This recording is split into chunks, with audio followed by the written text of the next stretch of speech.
आपने सुना पीछे से गाना क्या बज रहा था? पुलिस ने भी इस बात की तस्दीक की है कि वहां पर बाप तो बाप रहेगा, इस तरीके की बातें हुई हैं। पुलिस ने मामले में 4 आरोपियों के खिलाफ अलग अलग धाराओं में केस दर्ज किया है।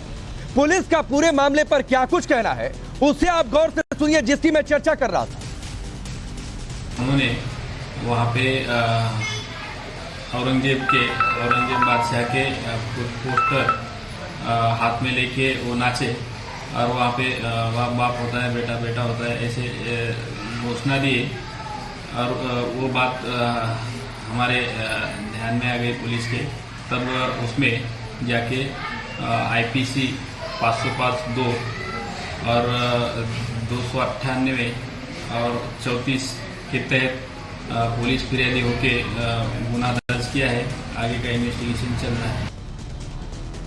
तो आप सोचिए, औरंगजेब की तस्वीर लहराने की जरूरत क्या थी भाई? और ऊपर से जो गाना पीछे से बजाया उसकी क्या जरूरत थी? और क्या जताने की कोशिश कर रहे हैं? जो 4 आरोपी हैं उसमें सरफराज नाम का शख्स असदुद्दीन ओवैसी की पार्टी MIM का शहर अध्यक्ष है, शहर प्रमुख है। तस्वीरों में साफ साफ आप देख सकते हैं कि सरफराज ही औरंगजेब की तस्वीरें लहरा रहा। ये वही सरफराज है जो MIM के सांसद इम्तियाज जलील के कुछ दिन पहले प्रेस कॉन्फ्रेंस करते वक्त उनके साथ नजर आए। क्या औरंगजेब के महिमा मंडन के पीछे ओवैसी ने स्क्रिप्ट तैयार की है? यह सवाल तो उठता है, वरना उनकी पार्टी का शहर प्रमुख नहीं होता। सवाल यह भी कि सरफराज सिर्फ मोहरा है क्या? सवाल तो यह भी है कि कब तक ओवैसी आक्रांता औरंगजेब के लिए आंसू बहाएंगे, क्योंकि ओवैसी ने 2019 में औरंगजेब के मकबरे का दौरा किया था। छोटे ओवैसी अकबरुद्दीन औरंगाबाद, जो अब संभाजी नगर के नाम से जाना जाता है, वहां श्रद्धांजलि देने तक पहुंच गए थे। औरंगजेब का किस तरह महिमा मंडन हो रहा है तस्वीरें बता रही, और MIM सांसद इसे साजिश बता रहे हैं। उनकी बात भी आप सुन। मैं यही कह रहा हूं कि अहमदनगर हो, औरंगाबाद हो, अकोला हो, इन शहरों के अंदर कहीं ना कहीं एक साजिशें रची जा रही है। वहां की जनता से मैं अपील करूंगा और सभी समाज के लोगों से ये अपील करूंगा कि उसमें कि ये 2-5% जो है, जो शरारतें करते हैं, जो दंगा चाहते हैं, जो लड़ाई झगड़ा चाहते हैं, उनको आपको कंट्रोल करना है। 95-97% पब्लिक जो है वो सुकून, अमन, शांति चाहती है। अब इन नेताजी की आपने तमाम बातें सुनी, लेकिन इनकी पार्टी का शहर प्रमुख औरंगजेब की तस्वीरें क्यों लहरा रहा था, इस पर ये 2 शब्द नहीं बोल पाए। अहमदनगर में औरंगजेब की तस्वीरें सामने आने के बाद सरकार सख्त है। डिप्टी CM देवेंद्र फडणवीस का कहना है कि औरंगजेब का महिमा मंडन किसी भी सूरत में बर्दाश्त नहीं किया जाए। औरंगजेबाचे फोटो जर कोणी झळकवत असेल तर हे इथे मान्य केलं जाणार नाही। या देशामध्ये आणि विशेषतः महाराष्ट्रामध्ये आमचं आराध्य दैवत छत्रपती शिवाजी महाराज आणि धर्मवीर छत्रपती संभाजी महाराजच असू शकतात। कोणी औरंग्याचं नाव घेत असेल तर त्याला त्या ठिकाणी माफी नाही। उधर उद्धव ठाकरे की पार्टी ने भी इस तरह औरंगजेब के महिमा मंडन पर सवाल उठाए हैं और कड़ी कार्रवाई करने की बात कही है। उद्धव गुट की शिवसेना ने इसी के बहाने शिंदे सरकार और बीजेपी पर भी सवाल उठाए। सुनिए। जब देखो तब औरंगजेब के सम्मान में लोग कसीदे पढ़ते हैं। अहमदनगर में जो घटना घटी है, 3-4 नवयुवकों ने जो किया है, उसकी महिमा मंडन में नाच गाना, उसका हम कड़ा निषेध करते हैं। हम अपना विरोध दर्ज करते हैं। महाराष्ट्र की राज्य सरकार जो अपने आप को बहुत बड़ा हिंदूवादी सरकार बताती है, ऐसे हिंदुस्तान में औरंगजेब की तारीफ की जा रही है और आरोपियों पर अभी तक कोई कड़ी कार्रवाई नहीं हो रही है। इसके पहले भी ऐसी घटनाएं सुनने को देखने को मिलती है।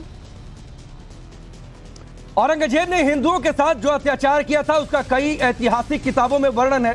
इतिहास की किताबों में हिंदुओं के मंदिर तोड़कर मस्जिद बनाए, उस आक्रांता औरंगजेब को हिंदुस्तान में महान कैसे बताया जा सकता है? लेकिन आप सोचिए, वोट बैंक की राजनीति के लिए ओवैसी जैसे राजनेताओं की पार्टी औरंगजेब हो या फिर टीपू सुल्तान, इनका गुणगान करने में कोई कसर नहीं छोड़ती। इसी अहमदनगर की एक और तस्वीर आपको दिखाते। यहां संगमनेर के समनापुर में लव जिहाद के खिलाफ मार्च चल रहा था।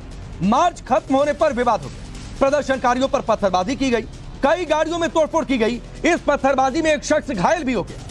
सवाल उठता है कि क्या अहमदनगर में हिंदुओं के खिलाफ एजेंडा चल रहा है क्या?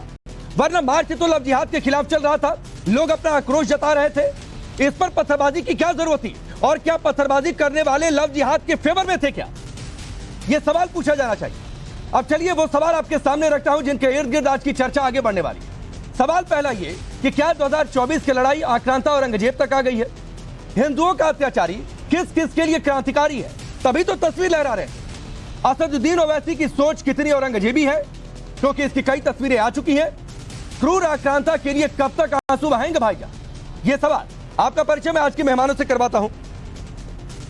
हमारे साथ विनोद बंसल जी हैं, बीएचपी के प्रवक्ता, अंबर जैदी हैं, सोशल एक्टिविस्ट, आलोक बंसल जी पॉलिटिकल एनालिस्ट के तौर पर, कलीमुल हाफिज पॉलिटिकल एनालिस्ट के तौर पर, लेकिन इनकी विचारधारा मैं पहले स्पष्ट कर देता हूं एमआईएम पार्टी की ओर है। हाजी मेहरदीन रगरेज जी हैं पॉलिटिकल एनालिस्ट के तौर पर, शेख अलीमुद्दीन असदी जी हैं मुस्लिम स्कॉलर। आप सबका बहुत बहुत स्वागत है। अब कलीमुल भाई मुझे सबसे पहले बताइए, सरफराज एमआईएम पार्टी का शहर प्रमुख औरंगजेब की तस्वीर लहरा रहा था। सर, इस देश में औरंगजेब महान हो सकता है क्या, या फिर शिवाजी महान हो सकते हैं?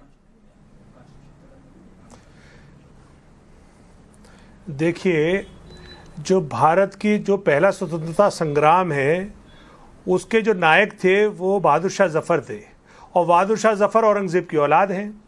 और नरेंद्र मोदी जी जब म्यांमार गए तो बाकायदा बहादुर शाह जफर के मज़ार पे जाके फूल चढ़ाए। तो अब आप क्या मोदी जी के खिलाफ कौन सी धारा लगाएंगे आप, जब वो औरंगजेब की औलाद के मज़ार पर जाते हैं? आप बताइए मुझे, मैं आपसे पूछ रहा हूं। कलीमुल भाई, बहादुर, अरे सुनिए ना सर, बहादुर शाह जफर की तो बात नहीं हो रही है। दोनों एक तो जैसे ये थे, कोई आदमी दोनों कोई एक फोटो जैसे काम किए थे, किसी की औलाद होना वो ये थोड़ी जस्टिफिकेशन नहीं है। दोनों बिल्कुल अलग अलग थे, दोनों के कार्य अलग थे, दोनों की विचारधारा अलग औरंगजेब थी। की औलाद है बहादुर शाह जफर। अरे तो एक खून, एक खानदान, उनका बाप, उनकी औलाद। इस तरह से उंगलियां अकबर पे, हुमायूं पे, शाहजहां पे नहीं उठती है। उनके कारनामे ऐसे नहीं थे। औरंगजेब आक्रांता था, उसने हिंदुओं पर दमन किया, उसने मंदिरों को तोड़ा, उसने जाजिया कर लगाया, उसने बलात्कार किया, उसने धर्मांतरण किया, जितना कुछ हो सकता था उससे उतना अत्याचार, उसने जनेऊ तोड़े। कौन लुआता था, शुरुआत में इतना हंगामा नहीं। कलीमुल भाई मुझे एक बात बताइए। अरे सुनिए ना सर, अरे सुनिए कलीमुल भाई, सुनिए पहले। अब मैं बोलूं। बहादुर शाह जफर, अरे सुनिए ना सर, बहादुर शाह जफर पर चर्चा हो नहीं रही थी। एक पिता की दो औलादें दो तरीके की हो सकती हैं, मैं उस पर नहीं जा रहा हूं सर। क्या हम भूल जाए 1665 में सोमनाथ मंदिर पर औरंगजेब ने आक्रमण किया, 1666 में भीमा देवी मंदिर पर अटैक किया, 1669 में काशी विश्वेश्वर मंदिर पर अटैक किया, 1670 में केशवराय मंदिर पर अटैक किया, कुल 63 मंदिर तोड़े। भूल जाए इसे, इतिहास से भुला दिया जाए इसे। अब सुनिए, देखिए, अब सुनिए, मैं बीएन पांडे को कोट कर रहा हूं, जो कांग्रेस के सांसद भी रहे, एमएलए भी रहे, इलाहाबाद के मेयर भी रहे। उन्होंने लिखा कि औरंगजेब के जो 35,000 फरमान है उसमें से 23,000 फरमान में मंदिरों को जागीरें दी गई, मंदिरों के लिए उनके वजीफे दिए गए। यानी अभी भी जो कामाख्या मंदिर है, काशी मंदिर को तोड़ दिया जाए, मथुरा मंदिर को तोड़ दिया जाए, का कितना बड़ा वहां पर अटैक कर दिया जाए, अभी आप मथुरा में चले जाइए, मथुरा में आज भी औरंगजेब ने जो गिफ्ट किया। सर हमारी बात सुन लीजिए सर, आप हमारी अगर बात सुन लेंगे तो मैं आपकी बात सुन रहा हूं सर, मैं आपकी बात सुन रहा हूं। जो औरंगजेब ने, देखिए औरंगजेब ने आज भी जो काशी मथुरा के मंदिरों को जो दान दिए हैं, वो आज भी एक साल में एक बार डीएम की निगरानी में उसका प्रोसेशन निकलता है, जुलूस निकलता है। तो ऐसा नहीं है कि जो काम अच्छे किए उसको अच्छा भी कहिए। अगर वो बादशाह ने 50 साल उसका शासन, विनोद बंसल जी, मैं सीधे आपके पास आऊंगा इसके बाद। एक चीज और कलीमुल भाई, जी जी जी, क्योंकि आप जिस पार्टी को फेवर करते हैं उस पार्टी के शहर प्रमुख सरफराज दिखाई दे रहे थे। जरा वो तस्वीर रखिएगा इनके सामने टेलीविजन स्क्रीन पर, और पीछे से गाना क्या बज रहा है वो हमने सुनवाया था। पुलिस भी कह रही है वहां बाप बाप होता है, बेटा बेटा। इसकी क्या जरूरत थी, क्या जता रहे हैं? देखिए, मैं इसके जवाब देने से पहले इतना बता दूं कि औरंगजेब के टाइम पे जो पहले मुगलिया शासन में 20% हिंदू राजा होते थे, औरंगजेब के टाइम पे 35% हिंदू राजा थे। उनके एडमिनिस्ट्रेशन में 35% से ज्यादा लोग हिंदू थे। अब आइए इस सवाल के जवाब पे कि इन्होंने क्या किया। देखिए, मैंने एआईएमआईएम अब छोड़ दी है। एमआईएम के कार्यकर्ता क्या कर रहे हैं ये अब एआईएमआईएम के प्रवक्ता बताएंगे आपको, मैं इस पर कुछ नहीं बोल सकता। अभी तो आप इतनी देर से फेवर कर रहे थे औरंगजेब को, तो आलोचना ही कर दीजिए। चलिए आलोचना ही कर दीजिए, मैं आगे बढ़ जाता हूं। हाँ, तो औरंगजेब को अब भी कर रहा हूं मैं। नहीं आलोचना कर दीजिए, गाना बजाना गलत था, औरंगजेब की तस्वीर लहराना गलत था। मोदी जी मेरे चलिए आप आलोचना कर दीजिए, मैं आगे बढ़ जाता हूं, छोड़ दीजिए। बिल्कुल गलत नहीं। देखिए, जब मेरे प्रधानमंत्री औरंगजेब के औलाद पे फूल चढ़ा सकते हैं तो औरंगजेब को बुरा कैसे कह सकते हैं? औरंगजेब महान शासक थे, क्या मतलब है? उनकी औरंगजेब की जो इतिहास है, बेटा डकैत होता है, औलाद से मतलब औलाद है, बेटा खून बिल्कुल है, शरीफ होता है। उसके खून से पैदा होता है। चलिए विनोद बंसल जी, मैं अंबर आता हूं, एक बार मैं विनोद बंसल जी का भी कमेंट ले लूं। रुक जाइए सर, हो गया 3-4-5 मिनट में आपके पास रह गया कलीमुल भाई, 3-4-5 मिनट में आपके पास रह गया। विनोद बंसल, ये गाना बज रहा था सर, पीछे से आपने सुना होगा, पुलिस भी कह रही है, कैसे कैसे नारे लगे, क्या जताने की कोशिश हो रही है इस देश में? देखिए, ये सीधे सीधे बता रहे हैं कि ये बता रहे हैं कि आखिरकार ये जो है वो औरंगजेब की औलाद है। औरंगजेब जैसा आक्रामक, आक्रांता, दुष्ट और आतंकवादी दुनिया के अंदर और कोई पैदा नहीं हुआ, और इसके बावजूद भी उसी को लेकर के, उसी के पोस्टर लेकर के, उसी का गुणगान करते हुए अगर वीर शिवाजी की पुण्य भूमि में ही चलेंगे तो निश्चित रूप से ये जो है ना, ये क्वेश्चन तो खड़े होंगे। आप देखिए कि जे बार बार जो है ना, इनके जो आदर्श हैं वो भारत के स्वाधीनता सेनानी नहीं हो सकते। इनके आदर्श डॉक्टर एपीजे अब्दुल कलाम नहीं हो सकते। इनके आदर्श तो हमेशा औरंगजेब होंगे, बाबर होगा, हुमायूं होगा, अकबर होगा, ये जिनको के महिमा मंडित करते रहते हैं। अरे कलीमुल भाई, ये तो बताओ, आखिरकार आप स्वतंत्र भारत में जी रहे हो, आखिरकार वो जो जिसकी आप बात कर रहे हो, जिसने दान दिया, वो क्या वो रेत बेच के लाया था वहां से?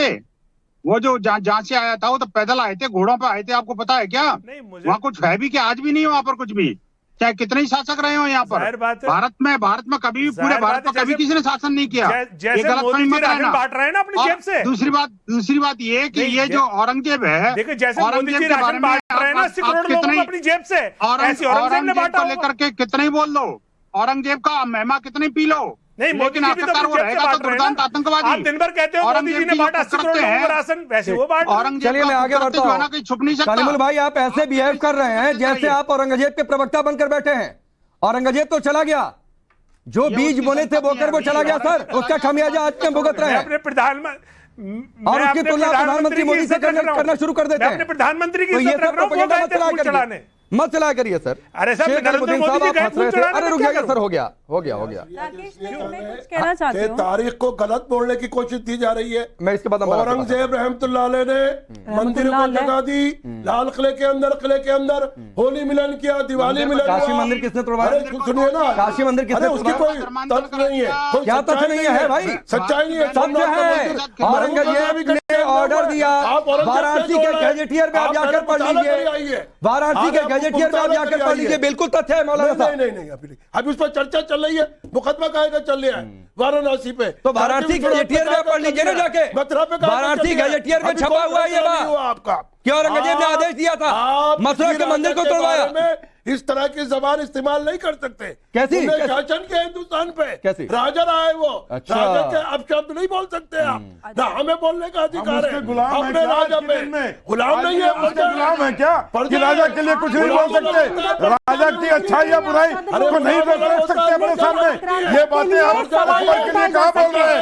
ये बातें आप हुमायूं के लिए कहाँ बोल रहे हैं? ये शाहजहां के लिए कहाँ बोल रहे हैं? जो आतंकवादी था, जो आक्रांति था, जो हिंदुओं पर गलत व्यवहार करता था, उसके लिए बोल रहे हैं। और ये बाप का जो गाना बजा रहे हैं ना आप, ये भूल जाइए। अब जाग चुका है। आलोक जी, एक मिनट रुकिए। अरे अलीमुद्दीन साहब, एक मिनट, अलीमुद्दीन साहब, ये औरंगजेब का इतना फेवर क्यों?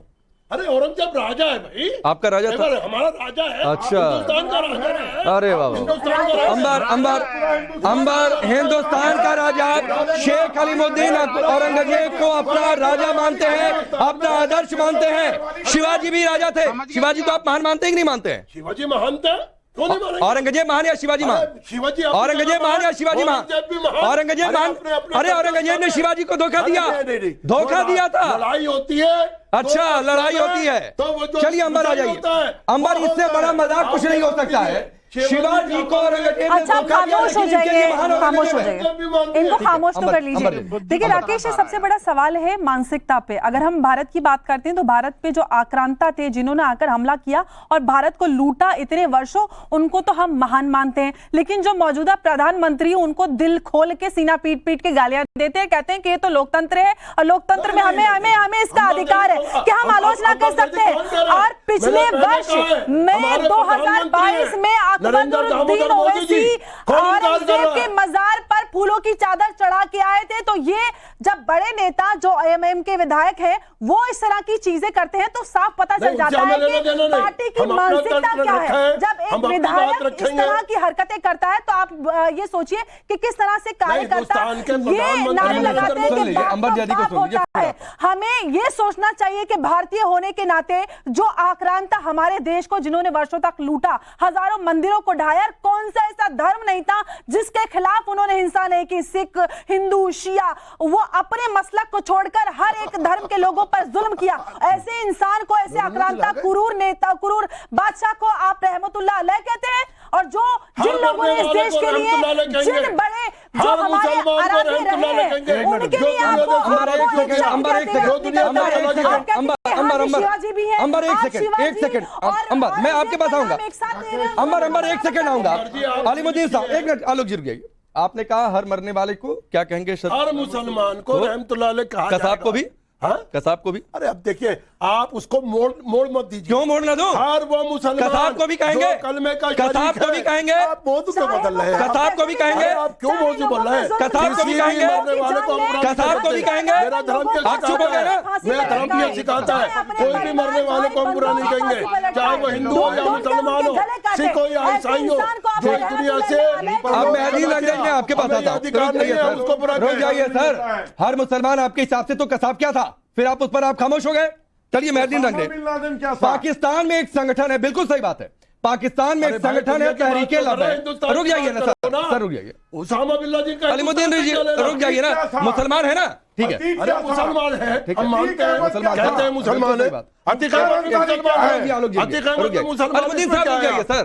मेहदी अंग्रेज, अरे रुक जाइए सर, प्लीज रुक जाइए।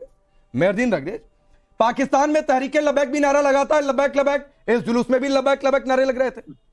इतना गिरेंगे क्या?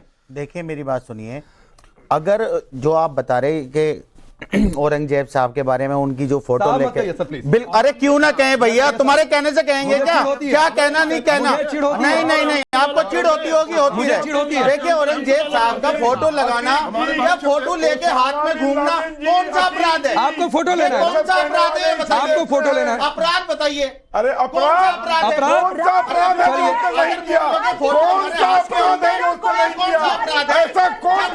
है जो उसने नहीं किया? हिंदुओं को मरवाया, हिंदुओं का जनेऊ तोड़ा, हिंदुओं पर जाजिया कर लगाया, हिंदुओं के मंदिर तोड़े, हिंदुओं के बेटियों के साथ बलात्कार किया। अब आलोचित, अरे रुक जाइए। और मेहदी अंग्रेज एक मिनट रुक जाइए सर, सब लोग एक साथ मत बोलिए प्लीज। मेहदी अंग्रेज अगर तस्वीर लेकर, सुनिए ना, अगर किसी मुसलमान की तस्वीर लेकर घूमना है सर, अब्दुल कलाम आजाद थे, सानिया मिर्जा, फखरुद्दीन अली अहमद, हिदायतुल्लाह साहब, इरफान पठान, जाकिर हुसैन, अभी भी बहुत सारे उदाहरण आपको मिलेंगे। लेकर घूमिए ना तस्वीर, जोड़ लीजिए भाई, जोड़ लीजिए ना। मैं तो कह रहा हूँ, मैंने तो 4-5 नाम जो आगे जुबान पर गिरवा दिया। आलोक वत्स जी,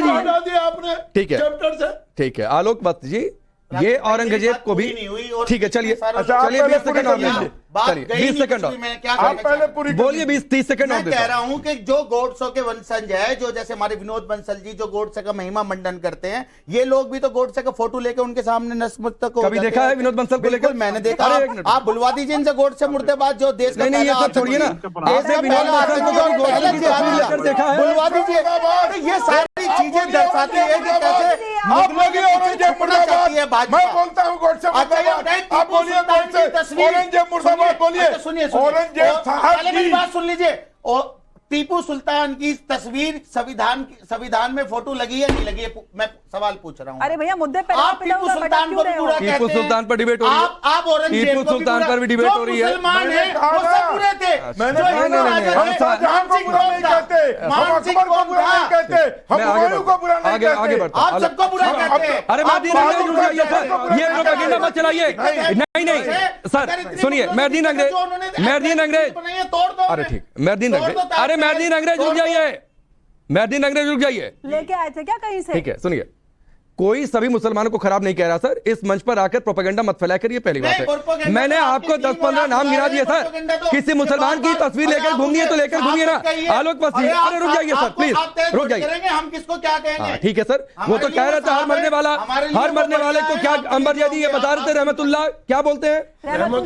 हाँ तो कसाब को भी कह दीजिए, उसामा बिन लादेन के लिए भी कह दीजिए, फिर तो बात तो वही हो गई। आलोक बस्ती, देखिए एक कहावत है, जो अपने बाप का नहीं हुआ किसका होगा।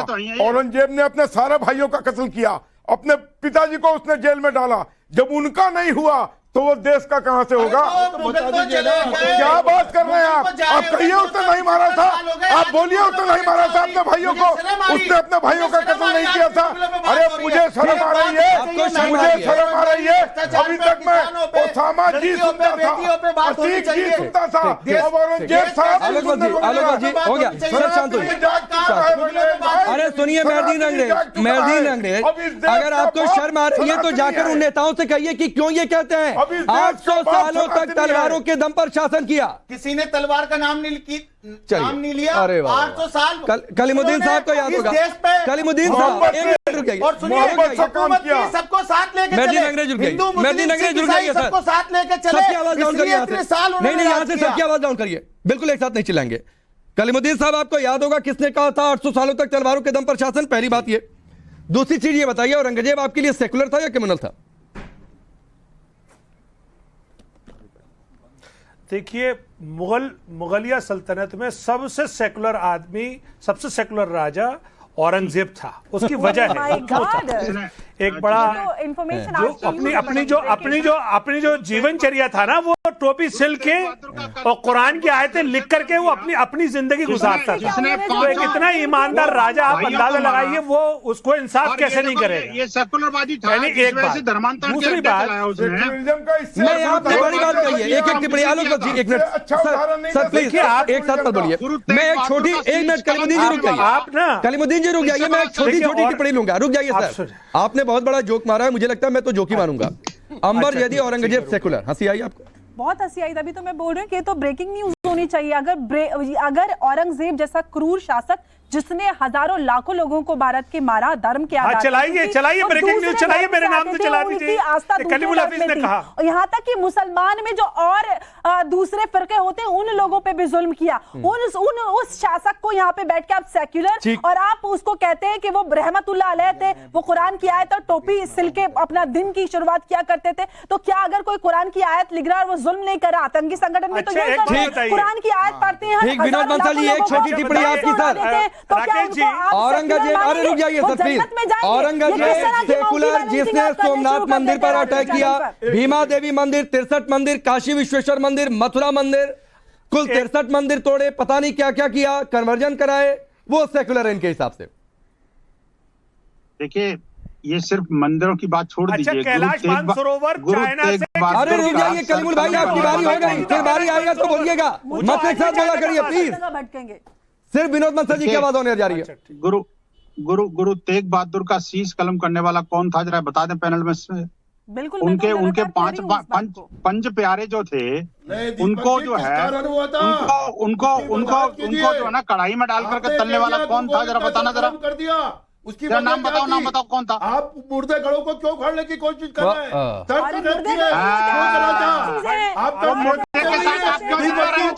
चाइना से कैलाश मानसरोवर किसने जीता ये बता दीजिए। इस बात को जानता है कि किस तरह से उस मुर्दे का मुकुट बना करके अपने सिर पे क्यों लगाना चाहते हो? अरे मुर्दे को उखाड़ना नहीं चाहते तो उस मुर्दे को अपने शीश पे क्यों बिठाना चाहते हो भाई? अरे आप क्यों बना रहे हैं? के साथ आप छोड़ देंगे दीपक जी। अरे मैं कहता हूँ आप क्यों बना रहे हैं? अरे तो नाम आप क्या हम नाम ठीक से लिया करिए। गुरु तेग बहादुर का शीश कलम करने वाला शीशगंज गुरुद्वारा अभी जल्द वापस लौटते हैं।